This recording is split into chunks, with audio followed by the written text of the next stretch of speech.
Okay, we're on Eruvin, Perek Dalid, Mishnah Aleph. First Mishnah in the fourth chapter of Eruvin. Little introduction for this Mishnah. The halakha says, the Gemara says the following. Well, actually, let's start from the pasuk.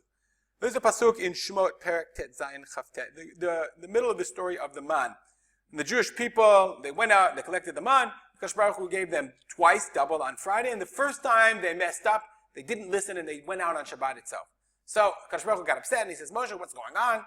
So Moshe says to the Bnei Israel the following. He says, Ru'u, look. Ki Hashem natan lechem Shabbat. Kadosh Baruch Hu gave you Shabbat. Al keinu noten lechem b'yom hashishi lechem yomayim. That's why Kadosh Baruch Hu on the sixth day gives you 2 days, bread for 2 days. So therefore, Shvu ish tachtav, al yetzei ish bimkomo b'yom hashvi'i. Shvu ish tachtav, sit under tachtav, under himself, we'll see.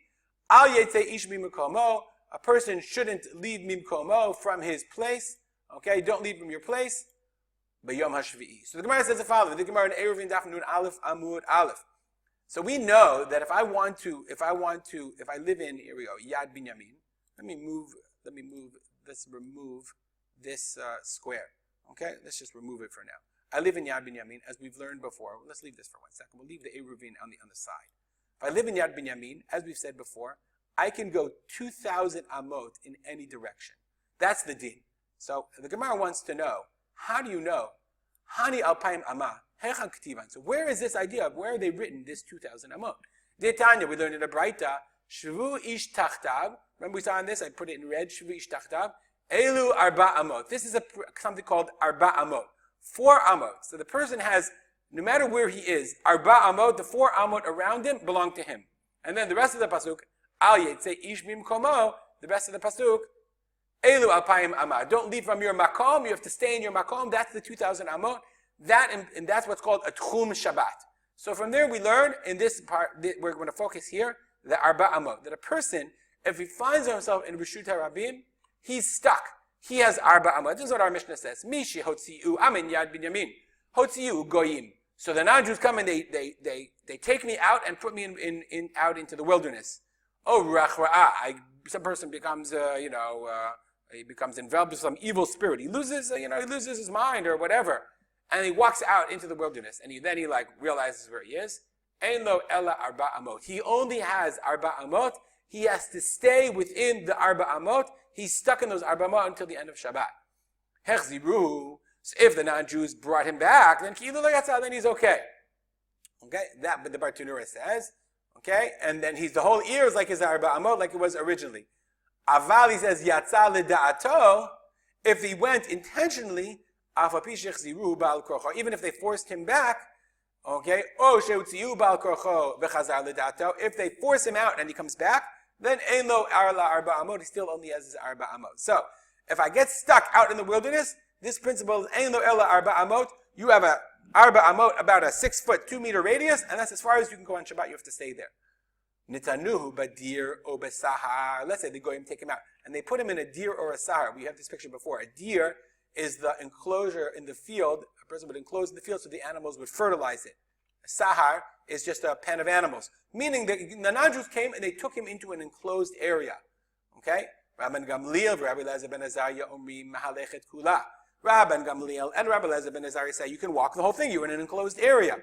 Rabbi Yoshua, Rabbi Akiva, Omrim, Rabbi Yeshua and Rabbi Akiva say no, ein lo ella arba amot. He only has arba amot as if he was in the wilderness. He wasn't in these borders before Shabbat.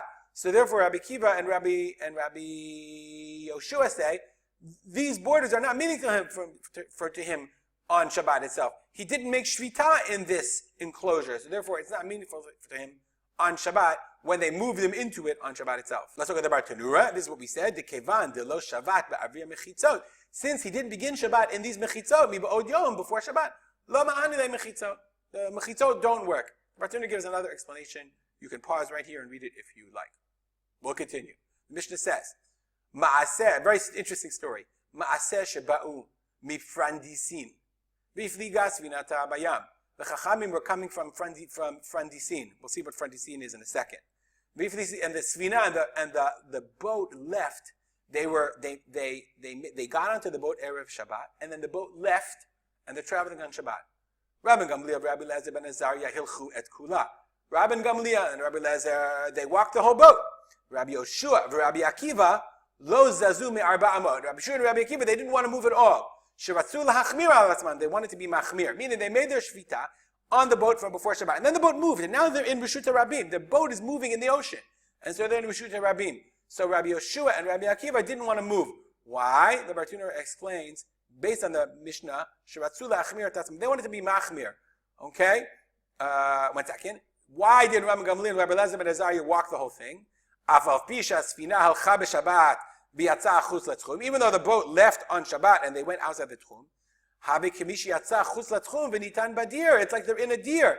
There's walls in the sfina. It's like a private reshut inside. It's like a moving domain. And Rabbi Gamliel and Rabbi Lezer ben Azariah said that's okay. Why did Rabbi Yoshua and Rabbi Akiva not walk along the whole boat? They had a gzeira of deer and sahar. They said, well, maybe you'll find yourself in a deer and sahar. They said a deer and sahar you're not allowed to. They said, besfina, kozman shi'imihilach. They also felt the boat, it's okay, amutar. Nonetheless, they wanted to be machmir for whatever reason. They maybe thought that if they walked the whole boat, then people would get confused and be permitted a deer and sahar as well. I want to stop for 1 second on this idea of what is frandisin. Very interesting. So, of course, thankfully, we have the beauty of the internet. So, Chachma Yavne Beroma. So, there's an entry in Wikipedia of the scholars of Yavne and Rome. And he says, Mishnah and Eruvin, it talks about Rabbi Gamliel, Rabbi Lezer, Rabbi Yeshua, Rabbi Akiva. They came to Frandisin. It says Brundisium, okay, in southern Italy, which was Hanamal She'agiu Me'aretz Yisrael B'Dar Roma. You wanted to go to Rome, you had to get to Brundisium.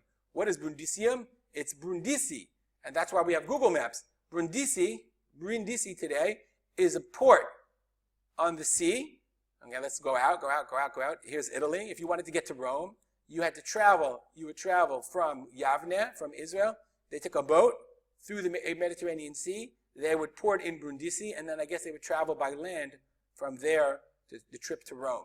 They're very interesting. We see the Chachma Yavne. You don't really think them as like you have these leaders in Yavne.